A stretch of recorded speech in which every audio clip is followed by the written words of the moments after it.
Հայաստանի Հանրապետության քաղաքացիներ, ձեզ է դիմում մի շարքային Հայաստանի Հանրապետության քաղաքացի Ալլա Հակոբյանը։ Ուզում եմ հիշեցնել, որ կառավարման 3 ճյուղ գոյություն ունի՝ օրենսդիր, գործադիր և դատական։ Ցավով պետք է նշեմ, որ Հայաստանում օրենսդիր և դատական ճյուղերը դարձել են ատյանցյալ գործադիր ճյուղից, և դրա մեղավորն է վարչապետի աթոռը զբաղեցնող Նիկոլ Փաշինյանը։ Փառք Աստծո, որ մենք ունենք նվիրյալ, ազգասեր և ազնիվ լրագրողներ։ Նրանց շնորհիվ տեղեկացա, որ ընդամենը ամենայն հայոց կաթողիկոսի մեր Գարեգին II վեհափառի ելույթից հետո Բեռն քաղաքում միայն վերջի շաբաթվա ընթացքում 130 անգամ, կրկնում եմ, 130 անգամ թիրախավորվել է հայ առաքելական եկեղեցին, թե Նիկոլ Փաշինյանի ընտանիքին պատկանող թերթում և թե հենց կառավարության նիստի ժամանակ։ Բերեմ մի փոքր մեջբերում։ Ոչ մեկի ձեռը բջջային հեռախոս կամ սմարթֆոն չկա, որ նկարի ասի, «Էս ինչ ա,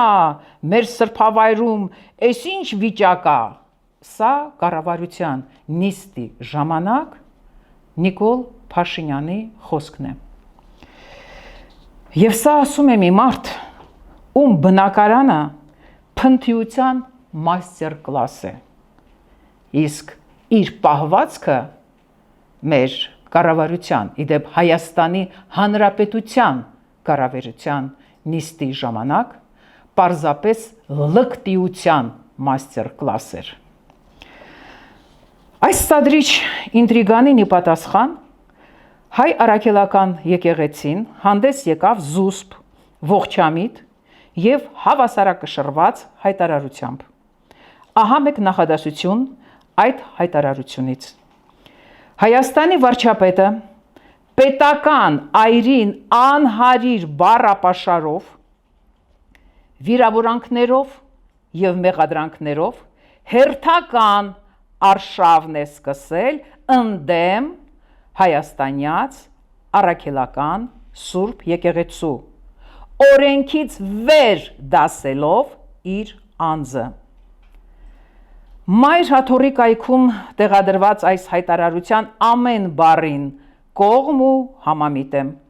իսկ իմ ցասումը արտահայտվեց 3 բանաստեղծություններով, վերջինը գրել եմ հենց հունիսի 1-ին։ Այսօր ինձ տրամադրված ժամանակը որոշեցի օգտագործել դրանք մեր հանրությանը ներկայացնելով։ Ուրեմն գրված է ամսի 29 մայիսի։ Կոչվում է «Ձոն չուլանին, թե զոհ չուլանի»։ Գինեմոլ է, թե մոլա է պաշտում թաքուն, այսօր ինքը հոժարակամ խոստովանեց ազգիս առաջ ողջ հայության, անվանելով հազարադար եկեղեցիս իր արևին իբրև թե թուրք չուլան բառով։ Լավ իմացիր, այ անգրագետ, թուրքի լեզուն գողացված է, չուլան բառն էլ գողացված է, աղավաղված, նենգափոխված, խեղաթյուրված 1000 ու մի բառերի պես։ Դասը սերտիր, այ կիսաուս, որպես նվեր դիպլոմ ստացած։ Ավան, Սևան, Նախիջևան բառերի մեջ վերջին անը ցուցանիշն է ինչ-որ վայրի, իսկ չուլանում, ուր անցել է հավանաբար ոչ երջանիկ մանկությունդ, պահել են միշտ անպետք իրեր, չուլ ու փալաս, օրինակ քեզ։ Այնտեղից են խնդիրներդ, տո այ թշվառ։ Ունեիր, չունեիր մի հատ սպիտակ տաբատ ունեիր, սակայն թուրքին քո տաբատը չտվեցիր, նվիրեցիր մեր Արցախը, այ խեղճ ու կրակ, այ երիտ թուրք, հային դարձյալ սարքիր տնանք։ ահ, անեծքս տեղ չի հասնում այդ թրքամոլ հկներին, դիվահարված ցավագարին, մոլեգնացուբ թրքասերին, Ալիևի Էրդողանի պոչից կապված թրիքակալին, քպեական սագ ու ղազեր ղռղռոցով բսկտեցին, բաժանեցին Հայաստանս։ Ոչինչ, ոչինչ, սա էլ կանցնի, Սողոմոնի ձայն է լսվում հավերժության հեռուներից։ Օդն է կտրում կիսափտած ատամների կրճտոցը ու գեշ տգեղ զատոլաչար կնանիքի ճղճղոցը։ Տիրոջ կամոք լույսի շողով Սուրբ Գրիգորին մատնանշվեց հենց այս վայրը, հենց այդ պահից միահյուսվեց աշխարհիկն ու հոգևորը, թագավորն ու գուբից ելած իր զինվորը, նրա նախկին հավատարիմ զինակիցը երկրի վրա եկեղեցի կառուցեցին, հենց մեծ հայքի արքայանիստ վաղարշապատ քաղաքի մեջ հրաշք տեսիլքը տաճարն Աստծո կերտվեց, նյութվեց, Էջմիածին անշուշտ կոչվեց, քանզի Աստված բարեհաճեց երկնից իջնել ու երևալ իր ընտրյալին, ով 13 ձիգ տարիներ փոսում փակված չսասանվեց ու չշեղվեց իր աղոթքից Աստծուն ուղված, և մինչ օրս ողջ աշխարհի մարդկությունը վայելում է Աստծո նվեր մայր տաճարը, մարդկությունը, բայց ոչ տարբեր սատանային մեկ արծաթով հոգին ծախած, դրանց համար նույնիսկ պալատն արքայանիստ միշտ կկոչվի Չուլան բառով, ինչ ասես, դա են տեսել, մանկությունից հավանաբար ծեծից հետո պահել են միշտ կողպեքի տակ ու գրանցել չուլանի մեջ լի սարդերով ու մկներով։ Այժմ նրանք մկների պես թալանում են բյուջեն հայոց, նմանությամբ Սարդոսյանի խզբզում են պատերը տան, իրար ուտում բանկայի մեջ զակատարած սարդերի պես ու մորմերի, մարդկայնորեն մեղքս են գալիս, կարելի է, բախտը գիտի, մութ չուլանից դուրս գալ աշխարհ, բայց չուլանը իր սեփական խավարապաշտ տարի միջից դուրս հանելը անհնար է, հավատացեք, վկա Աստված։ Հաջորդը գրվեց մայիսի 31-ին, կոչվում է 3 միլիոն վարչապետներին։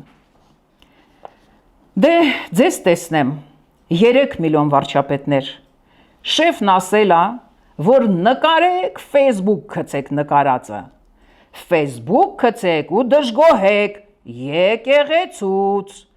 բայց իհարկե ոչ իրենից, ոչ մի դեպքում, չի քննարկվում, արգելված է, ինչ եք ասում, իսկ հիմա էլ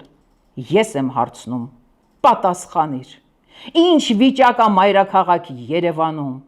ինչ վիճակ է մեր սրբազան սահմաններում, ամրապնդիր, վարչապետ ես իբրև կոչվում, գոնե մեկ-մեկ քո գործերով մի քիչ զբաղվիր, քիթդ ամենտեղ մի խոթիր, ինքդ գիտես արդեն վաղուց զզվացրել ես դու բոլորին, ոտքերի տակ գարմորթողին, շողոքորթին, քեզ ատողին ու չատողին, քարկոծողին, նենգասողին, անտարբերին, քեզ ընտրողին ու չընտրողին, ժամանակն է, կնգատ վերցրու, թող ու գնա, իսկ եթե չէ, դատաստանը վրա կգա, ոչ թե մարդկանց, այլ բարձրյալի, զզվացրել ես դու ժողջանին, էլ տեղ չկա, զայրացրել ես տիեզերքին, տո այդ տմարդ, թող ու գնա։ Ուրեմն հաջորդը գրվեց դրա ծննդյան օրը, որ մենակ իր ծնունդով արդեն իսկ պղծեց երեխաների պաշտպանության օրը, տոնը։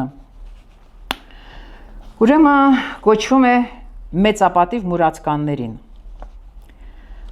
Ողորմելի նիկոլական մեծապատիվ մուրացկաններ, Պարոնյանը միտս եկավ, ով այս վեպում երգիծական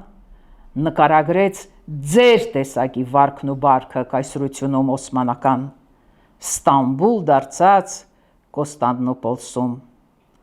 ուր որ արդեն գրեթե 5 դար ոչ հոգի կար,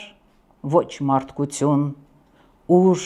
ոսկին էր միայն իշխում, ուր խմբագիր ու փաստաբան, ուր բանաստեղծ ու դերասան,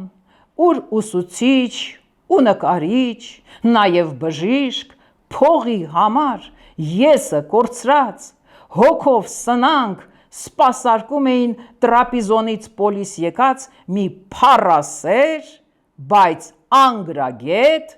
մեծահարուստ Աբիսողոմ աղային, նրանցից էլ զազրելի եք, նողկալի եք ու գարշելի։ Ծառայում եք անհայրենիք մի տարի, Իջևանից առանց շալվար, առանց կոշիկ, բոբիկ, հասած մայրաքաղաք, բայց չխաբվեք, հայրենազուրկ այդ բոբիկը Լոմոնոսով չդարձավ, ընդամենը մի թերուսել Հայաստանում ավելացավ, բայց իր համար ոչ մի խնդիր, շանտաժներով առաջ անցավ, նկատեցին այդ թերուսին, չծառայած մեր բանակում, ընդգրկեցին ՀԿ-ների, ագենտների այլ բանակում, առանց սկզբունք կատարածու, դրա հետ էլ լավ ծաղրածու, բա երկիր էլ ոնց քանդես, եթե սրան չօգտագործես, և բացահայտ, գաղտնի պլանը մեծ օդյակում մշակված, իրողություն հանկարծ դարձավ, իսկ ԱԱՑ-ն գլխի չընկավ։ Հենց այդ պլանով գիժ ու խելառ Նիկոլին տվին բբրեջ անոյին, բայց առանց ժամ, առանց պսակ, առանց զաքս, պահ չէ մի չէ, եկեղեցին, քահանան, կամ էլ ինչ-որ ՔԿԱԳ պիտի ֆիքսեն, որ անբաժան ու շատ դաժան զույգ կդառնանք հայի գլխին։ Սրանց գլխին հենց սատանան քավոր կանգնեց, հային խաբեց, հարիֆացրեց, հայոց գահին էս երկուսին բերեց դրեց, 7 տարի մարդու կնիկ վայելում են ու խաբում են, թեպետ մարդիկ կասկածում են, որ Նիկոլը դրա մարդն է, բավարարված կինը երբեք չի կատաղի ու գազազած խալխի վրա չի հարձակվի, սա հարձակվեց, և բոլորից նա նախընտրեց բոյով, թիկնեղ ամբողջ կյանքի իր մուրազին, մերժված կնոջ քենից փախիր, պատմությունն է սովորեցնում, պարզվում է, որ զուր չեն ասում, հավանաբար, հենց այստեղ է շան գլուխը խորը թաղված, թե չէ ինչու մարդուն թողած 3 միլիոն վարչապետից գնաց, եկավ, մտի, կարեց, շեյխի տղա, տոլի հենց շեյխ, մուրազին մատը տնկեց, ինչ իմանանք, գուցե իրոք իր երազած տղամարդը մուրազին է, բայց վախենամ, որ այդ կնգա ցուցամատից բան չմնա, վեց մուրազին տղամարդ է, այն էլ եզդի, կնիկ ունի, ով թասիբի պատվի համար առանց դանակ մարդ կմորթի, իսկ զայրույթը ողջ համայնքի եզդիների, ով հայի հետ և մորթվել է, և կռվել է, թիկունք տված, հայի կողքին արյուն թափած։ Համացանցում էլ ինչ ասես չգրեցին, մի կին գրեց «Усыпляйте», բացառապես համաձայն չեմ, տենց հեշտ պրծնի, են մուլտիկի խոզուկի պես, սրսկեցին սկի չզգաց, խրխրոցով ուրախ ասաց «Нет, раз и всё»։ Չէ ընկերներ, մեծ դատաստան պիտի լինի, գոշի գրքով դատաստանի, մխիթար գոշ, եւ գիտնական, եւ օրենսգիր։ Նա կուսակրոն ձեռնադրվեց, իդեպ ձեռամբ տավուշեցի վանականի։ Զաքարյանի աջակցությամբ նա հիմնադրեց նոր գետիկը։ Հինը քանդվեց երկրաշարժից։ Արարող էին իշխանները, իսկ դու քանդող, այ անիշխան իջևանցուն խայտարակող։ Գեթ մեկ անգամ դու եղել ես Գոշավանքում։ Այդպես կոչվեց նոր գետիկը մահից հետո մեծ գիտնական, մեծ մտածող ու կուսակրոն քահանայի։ Արդյոք գիտես, որ ծննդով գանձակից էր վարդապետը։ Չէ, չեմ կարծում։ Գանձը հայոց, մեր գանձակը քո սրտով չէ։ Թուրքերենով աղավաղվեց, գյանջա կոչվեց, նմանությամբ շատ բառերի խեղաթյուրված։ Ինչ էլ կոչես, հայկական է, լավ իմացիր, հայկական է։ Վերադառնամ, ուրեմն այսպես, հունիս մեկի կապակցությամբ սա էլ պղծեց անտերը, նզովք, անեցք 1000 բերան գլխիդ թափվի ու կպիիդ, թող արգանդը այն անիծվի, որ քո պեսին աշխար բերեց, ամոթանքս նաև նրանց, ովքեր այսօր իրար հետև հերթ կանգնեցին, բերանները պիղծ բացեցին ու մեծարգո քեզ կոչեցին։ Ազգս հայոց այսօր չունի ոչ վարչապետ, ոչ նախագահ, ընդամենը ազգանուններ հայի յանով, ուրիշ ոչինչ, ոսկե ցլիկ միայն պաշտող, նրա առաջ ծնկի եկող, դուք գեհենյան շեչնոցում պիտի այրվեք անաստվածներ, երանի թե սկի չլնեիք, այն ժամանակ եկեղեցին Ղազանչեցոց, ճերմակ հարսը Շուշվաբերդի, խաչը գլխին, սիրահարված նոր զույգերի վայր կդառնար պսակադրման եւ կլինի էջմիածնի խաչը վկա, ետ կդառնան մեր հողերը, մեր վանքերն ու մատուրները, գանձասարն ու մեր գանձակը, դադիվանքն ու ամարասը, Սուրբ Հակոբը քոլատակի իր 18 աղբյուրներով, աղբյուրների ջուրը վկա, ինչպես կասեին մեր նախնիքը, չուզողի աչքն էլ թող դուրս գա։ Շնորհակալ եմ ուշադրության համար։